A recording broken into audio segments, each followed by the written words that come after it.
Buenas tardes, agradezco al comité organizador el estar aquí esta tarde con ustedes. Vamos a comentar un problema que entre los proctólogos obviamente es una enfermedad que de por sí es rara, no es tan fácil muchas veces diagnosticarla. ¿Por qué? Porque muchas veces estos pacientes pasan por enfermedad hemorroidal. Como vamos a ver más adelante, aunque parezca muy obvio, no siempre el paciente nos llega con el diagnóstico correcto. El prolapso rectal realmente ha existido y está mencionado desde los escritos del antiguo egipcio. Sin embargo, realmente el auge que ha tenido en la cirugía del prolapso rectal ha sido en los últimos, yo diría, 100 años, en que surgen a partir de 1900 más de 100 técnicas para corregirlo. Pero bueno, vamos a diferenciar primero dos cosas importantes. Conocemos como prolapso parcial aquel en el cual sale a través del recto únicamente lo que es la mucosa. Quizás sea la etapa de la enfermedad en la cual la mayor parte confunde el prolapso con una enfermedad hemorroidal. Y el prolapso completo, que generalmente es la exteriorización de todas las capas a través del ano. El recto, obviamente, esta es la condición más habitual o más fácil de diagnosticar. Obviamente ante esto difícilmente podemos pensar en una enfermedad hemorroidal, pero sin embargo puede llegar a suceder y nos ha pasado que vemos que nos lo envían como una enfermedad hemorroidal. Habitualmente este tipo de pacientes pues tienen varias sintomatología que depende del tiempo con el cual ya lleven con este padecimiento y sobre todo de las características si ya es que los han tratado. Como les decía, realmente incluso en centros especializados, el promedio de cirugías que se llevan a cabo de esta enfermedad llega a ser de 20 a 30 al año. Quizá en el Hospital General, donde más se hagan cirugía de prolapso rectal, hablamos de unos 30 procedimientos por año, por mucho. La mayor parte se presenta en las mujeres, sin embargo, bueno, en los hombres también lo podemos encontrar. Y la verdad tiene dos picos de incidencia. Habitualmente nosotros como cirujanos de adultos, pues obviamente nuestra población está muy marcada hacia la población por arriba de los 18 años, encontrando la mayor parte de los casos entre la quinta y sexta década de la vida. Sin embargo, en los niños no es tan raro. Y habitualmente en los países en los cuales todavía existen problemas de desnutrición importante, es común poder encontrar a niños que presentan el prolapso. A diferencia del adulto, en el niño habitualmente una vez corregido problemas de desnutrición, problemas de litiasis de la vejiga, en fin, varias cuestiones de este tipo, no es necesario realizar algún procedimiento quirúrgico, mientras que en el adulto, si no realizamos un procedimiento intervencionista, hablando principalmente de cirugía, ya sea abdominal o perineal, como lo vamos a ver más adelante, no va a haber una curación real del problema. También hemos encontrado que la población psiquiátrica es más propensa a tener este problema. Y bueno, ¿qué tan importante es el problema después de los 50 años? Bueno, el 80% de los casos se presentan después de esta edad. La verdadera causa de por qué tenemos el prolapso rectal aún sigue siendo una incógnita.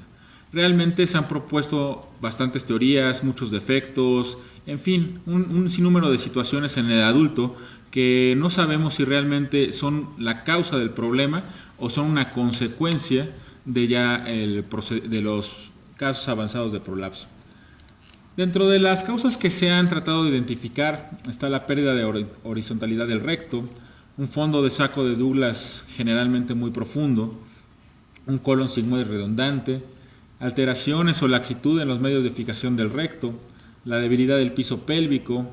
Los antecedentes obstétricos también se han tratado de ver si hay alguna situación en cuanto a número de partos, en cuanto a histerectomía, en fin, hay varias situaciones que pueden en algún momento llegarse a presentar en estos pacientes como un factor de riesgo.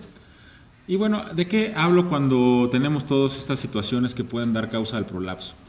Esto sería lo que una paciente normal, tenemos un piso pélvico, los esfínteres con adecuado tono, adecuada situación, un sigmoides habitualmente de características no tan largas o no tan grandes, fijaciones del recto hacia su mesorrecto y hacia el sacro. Obviamente esto sería lo que un paciente que no tiene prolapso no encontraríamos. Ahora, ¿qué hablamos cuando hablamos de un fondo de saco profundo? Esto es a lo que me refiero. Esta bolsita que se ve en esta parte, bueno, alcanza mucha profundidad y se piensa que pudiera ser una causa importante. Y bueno, al igual que una debilidad en esta zona que propicia a que se dé el prolapso. En esta otra, bueno, también se puede pensar que un esfínter con bajo tono pudiera causar una predisposición al prolapso. En esta otra, bueno, aquí lo que hablamos generalmente de falta de fijación de lo que sería el recto y su mesorrecto hacia lo que es el sacro. Y bueno, un colon redundante de principalmente del sigmoides también se piensa que pudiera ser la causa. Y bueno, nada más aquí para ejemplificar también debilidad del piso pélvico. Entonces, como podemos ver, no sabemos si realmente todo esto es consecuencia del prolapso o si realmente el prolapso sucedió porque tenía el paciente alguna de estas alteraciones. ¿Y esto por qué se los digo? Porque es común encontrar en varios estudios, por ejemplo un colon por enema, podemos encontrar sigmoides redundante y no necesariamente el paciente va a presentar prolapso. Y en fin, así les podría decir varias causas en la cual el recto puede estar móvil sin que el paciente tenga tampoco prolapso.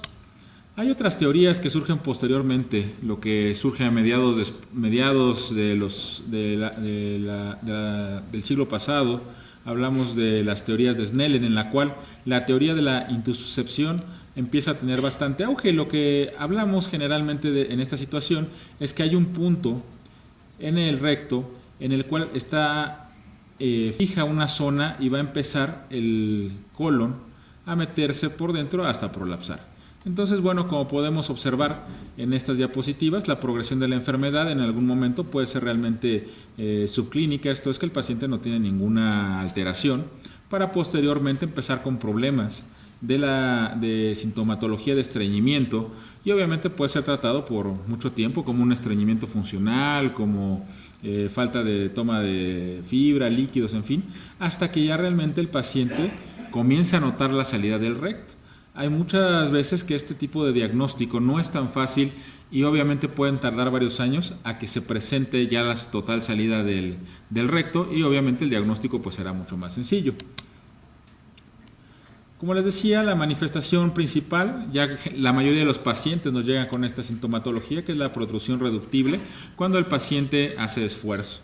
Al aumentar la presión intraabdominal, el recto va a prolapsarse a través del ano. Obviamente, al prolapsarse la pared de la mucosa rectal a través del mismo, pues con el tiempo empieza a ulcerarse y obviamente va a tener sangrado. Habitualmente, como sabemos, la mucosa del recto produce cierta cantidad de moco y ese moco obviamente va a empezar a fugarse o va a empezar a manchar la ropa interior o va a causar la sensación de ardor, malestar, ano húmedo, que son características frecuentes que tenemos en estos pacientes. La sensación de tenesmo, ¿y qué me refiero con tenesmo? La sensación de que el paciente tiene continuamente ganas de evacuar, termina de evacuar y sigue sintiendo ganas de evacuar. ¿Y esto por qué se da? Porque si pensamos en la fisiopatología de cómo se presenta esta enfermedad, bueno, pues el recto está constantemente ocupando su mismo lugar. Entonces esto hace una sensación falsa de como si tuviera materia fecal dentro del mismo. Y bueno, esto obviamente también lo puede describir el paciente como la sensación de cuerpo extraño en el recto. Y con el tiempo la mayor parte de los pacientes llegan a la incontinencia. ¿Y esto por qué se da? Principalmente dos factores importantes, ya como habló el doctor Zambrano, los nervios pudendos con el tiempo se empiezan a deteriorar, esto puede ser una causa de incontinencia, y en el caso del prolapso rectal, la misma tracción que ejerce el recto sobre la zona de los nervios los empieza a elongar y con esto lleva un daño importante. Al igual que como es la continua salida del recto a través de los músculos del esfínter, también pueden sufrir daño, lo cual condicionará que se presente la incontinencia. Obviamente, dentro de las anomalías funcionales encontramos alteraciones del mecanismo de la defecación y lo que les comentaba. En un inicio, la mayoría de los pacientes puede empezar con sintomatología de estreñimiento para posteriormente, ya en las etapas más avanzadas, presentar incontinencia fecal, y obviamente la incontinencia fecal será prácticamente un factor pronóstico de qué tanto podemos recuperar a este paciente. El diagnóstico, bueno, una historia clínica como en toda enfermedad nos guiará mucho hacia qué es lo que nos estamos enfrentando. La exploración, obviamente, un examen proctológico es necesario realizarlo. Cuando hacemos ya realmente estudios de rectosigmoidoscopía rígida o una rectosigmoidoscopía flexible, colonoscopía, podemos encontrar lo que lo conocemos como una úlcera solitaria, que esto es la impactación del mismo recto sobre la mucosa anterior y genera la aparición de este tipo de úlceras fibrosas.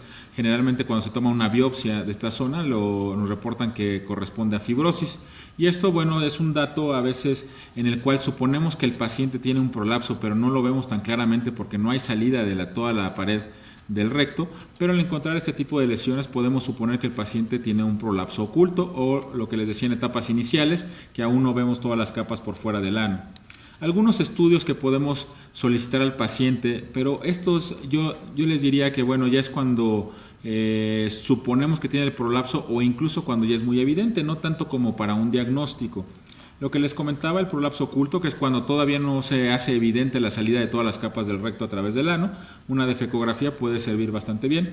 Y ya en el caso de cuando ya una vez tenemos el diagnóstico de un prolapso rectal, el cual ya protruye totalmente a través del ano, bueno, la manometría, la latencia motora de terminal de pudendos, así como el tiempo de tránsito colónico, se harán estudios complementarios, uno, para normar si el paciente, aparte de la cirugía para corrección de prolapso, requiere algún otro procedimiento, o dos, simplemente en el caso de la latencia motora de pudendos o la manometría, nos pueden dar datos pronósticos de qué tanto el paciente va a recuperar funcionalidad de continencia. Como les comentaba, bueno, en algún inicio la pura mucosa es la que va a protruir, posteriormente ya vienen todas la mucosa en un poquito en grado más avanzado. Podemos encontrar también ya todas las paredes del recto por fuera y el prolapso rectal oculto. Diagnósticos diferenciales, como les comentaba, habitualmente parecería muy sencillo hacer un diagnóstico de un prolapso rectal completo y uno como especialista realmente nunca nos quedan dudas. Sin embargo, no es raro que encontremos pacientes con enfermedad hemorroidal que sean enviados como prolapso rectal o incluso pacientes con tumores anales en los cuales también son enviados con este diagnóstico. Como podemos ver, el diagnóstico, aunque parece sencillo, hay ciertas características importantes. En el caso del prolapso, vemos que las líneas de la mucosa rectal hacen aros concéntricos, mientras que en este caso un paciente con trombosis hemorroidal, las zonas o las líneas que dividen los paquetes hemorroidales dan realmente un aspecto radiado. En la siguiente imagen podemos, mediante esquemas, clarificar esto. ¿Y esto por qué es importante? Porque yo creo que en el último año he visto 2 o 3 casos en los cuales pacientes con trombosis hemorroidal, que sería la situación de la derecha para ustedes, fueron tratados como prolapso rectal. Y esto realmente, bueno, mientras no se operen, pues parecería que no es tan grave el asunto. Sin embargo, si ustedes a un paciente con trombosis hemorroidal se lo intentan reducir, pues obviamente el paciente va a estar continuamente con dolor cada vez que lo intenten. O sea, esto obviamente, una trombosis hemorroidal que ustedes le pongan azúcar, porque también nos las mandan con azúcar con la situación de quererlas reducir las trombosis, pensando que es un prolapso, pues obviamente acarrea bastante dolor al paciente e incluso puede llevar a complicaciones serias. Entonces sería muy importante hacer esa diferencia diagnóstica que, como les comento, hay veces que incluso en algunos especialistas les llega a causar cierto problema, pero bueno, nada más con que recordemos que en el caso de las hemorroides los pliegues son radiales y en el caso del prolapso los pliegues son circulares. Las complicaciones de un prolapso. Bueno, ¿qué pasa si el paciente no se opera, no se puede operar o no se quiere operar? Pues habitualmente la progresión de la enfermedad lo llevará a incontinencia, más incomodidad, sangrados, que incluso si se hace una úlcera grande o varias úlceras puede condicionar una hemorragia importante, las ulceraciones como les comentaba, y obviamente esta es la parte más grave del asunto, ¿no? Que el prolapso se quede por fuera, ya no se pueda meter y se empiece a estrangular. Este estrangulamiento puede progresar hasta la necrosis y que se gangrene la zona del recto prolapsado y obviamente que tenga perforación. Esta es una defecografía en la cual podemos ver cómo al pedir al paciente que puje, de tener esto que sería la imagen habitual de un paciente normal, el colon se empieza a prolapsar a través del recto y obviamente en algún momento el recto se empieza a meter sobre sí mismo. Esta es la imagen que nos daría una intussuscepción. Hay veces que esto, como les comento, no llega a ser la imagen totalmente fuera del lado de la mucosa, simplemente se ve la aparición de esta imagen que nos indica un prolapso oculto. Igual para recordarles los diagnósticos diferenciales y también retomar que bueno, un pólipo rectal grande que se prolapsa puede ser en algún momento confundido con un prolapso rectal. El tratamiento quirúrgico, como les comento, es realmente lo que va a curar al paciente del prolapso. Ya la incontinencia o el estreñimiento serán tratados simultáneamente o con algunas otras técnicas que veremos más adelante, pero bueno, la técnica quirúrgica empleada puede ser por vía abdominal o por vía perineal. Y dependiendo esto de la situación del paciente, de características de enfermedades acompañantes al prolapso, esto es un paciente que tiene cardiopatía, que tiene algún problema neurológico importante, algún problema neumológico, bueno, someterlo a un procedimiento abdominal probablemente no sea lo más conveniente por el riesgo de que pueda complicarse con alguna otra situación, y un abordaje perineal, bueno, y conlleve menos morbilidad. Sin embargo, hay dos cosas importantes. Lo que buscamos siempre en el prolapso rectal es aparte de restaurar una continencia normal, el hecho de que el paciente no le vuelva a aparecer. Desafortunadamente los procedimientos por vía perineal son los que más recidiva tienen. ¿Esto qué quiere decir? Que bueno, que al pasar de los años el paciente puede volver a presentar el prolapso. Y obviamente esta es una limitante o una cuestión que generalmente nos planteamos si vale la pena o no en un paciente joven hacer un prolapso, hacer un procedimiento perineal con la intención de no dañar los nervios de la pelvis, o si lo sometemos a un riesgo de cirugía abdominal para evitar que recurra el prolapso. Entonces esto, como les comento, es muy individualizado y obviamente también hay que poner dos cosas importantes.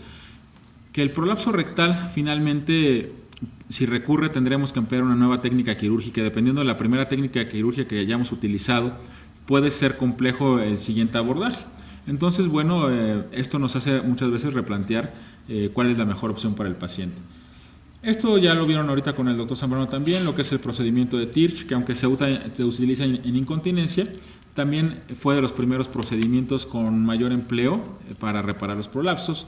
Algunas otras técnicas que no vamos a detenernos mucho en detalle, algunas técnicas más modernas en las cuales se pueden emplear engrapadoras para hacer el prolapso por vía perineal, técnicas rápidas que pueden servir bastante, algunos otros procedimientos en los cuales también, aparte de reparar el prolapso, podemos cerrar los músculos para poder tener una mejor continencia, lo que les decía, utilización de engrapadoras para poder hacer mucho más sencillo el procedimiento y de una manera más rápida y precisa.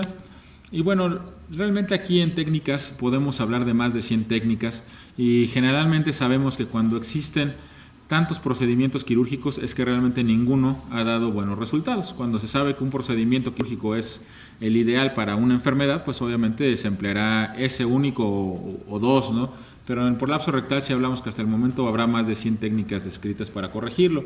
Ya por vía abdominal, pues la aplicación de malla se piensa que puede disminuir el riesgo de volver a recurrir. Sin embargo, obviamente al meter un cuerpo extraño en la cavidad abdominal y sobre todo fijarlo al recto, puede acarrear la aparición de abscesos, la aparición de fístulas, que en su momento pueden ser de gravedad.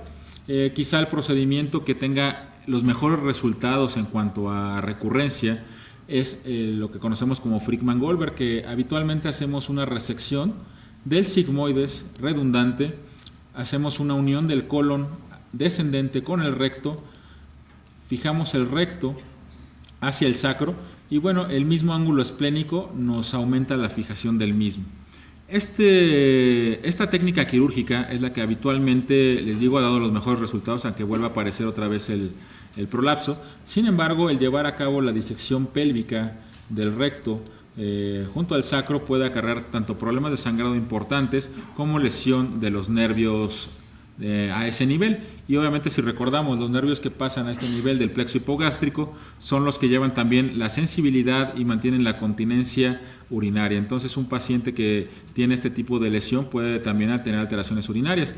Y en el caso de los hombres, bueno, también estos nervios, por aquí salen los nervios erigentes, que van a permitir al hombre tener una erección y una eyaculación. Entonces, por eso es que en los pacientes jóvenes hay que ser muy cauteloso para elegir la técnica, y si elegimos hacer una técnica abdominal, pues obviamente hacer una técnica depurada para evitar al máximo el daño de estos nervios. Obviamente les digo estas técnicas, pues hechas por personal experto, pues llevan poca morbilidad al respecto. Algunas otras técnicas, esta es una técnica japonesa que se usa mucho en prácticamente todos los países de Oriente, que se llama Gan Miwa, que parece algo muy chistoso y lo único que ponen son varias suturitas alrededor del ano y bueno, ellos refieren que es bastante efectivo. O sea, algunas otras alternativas que se han empleado. En los niños utilizamos esclerosis, generalmente, o únicamente la fijación con un punto a través del sacro, recto, y nos anudamos por aquí afuera. Son situaciones especiales de los niños. Habitualmente los niños no se operan por vía abdominal y se trata de emplear procedimientos mucho más menos agresivos. Pero bueno, obviamente el prolapso rectal se puede acompañar de varias situaciones, como es un estreñimiento de tránsito lento, en el cual obviamente el colon, aparte de tener problemas para impulsar la materia fecal del mismo, bueno, puede tener también el problema del prolapso. Entonces, bueno, estos pacientes se beneficiarán aparte de hacer una colectomía subtotal, que requiere o que significa que vamos a tener que quitar el resto del colon. Solamente son, como les comento aquí, situaciones muy especiales. Y bueno, el prolapso interno, esto es la situación en la cual los pacientes no tienen el prolapso realmente evidente a través del ano. Bueno, una cirugía de rectopexia puede ser suficiente en los casos en los cuales incluso se ha intentado el biofeedback para mejorar las molestias. Igual, continuando con el caso de los niños, como les comenté, la primera causa de prolapso en niños en los países en vías de desarrollo es la desnutrición. Anormalidades congénitas también son una causa, alteraciones mentales, y habitualmente encontramos que este padecimiento se presenta antes de los 3 años. Situaciones que hay que buscar específicamente en niños: la fibrosis quística se ha visto como un factor de riesgo para desarrollarlo, el hipotiroidismo y la enfermedad de Hirschsprung. Y bueno, como les comentaba, una vez que corregimos la desnutrición o alguna otra causa de enfermedad sistémica, habitualmente el prolapso se va a corregir. También situación especial, lo que les decía en hombres, específicamente mucho cuidado en la disección de la pelvis, ya que puede causar todos los problemas que comentamos. Y bueno, también se sugiere no cortar los ligamentos laterales por la situación de poder dañar estos nervios.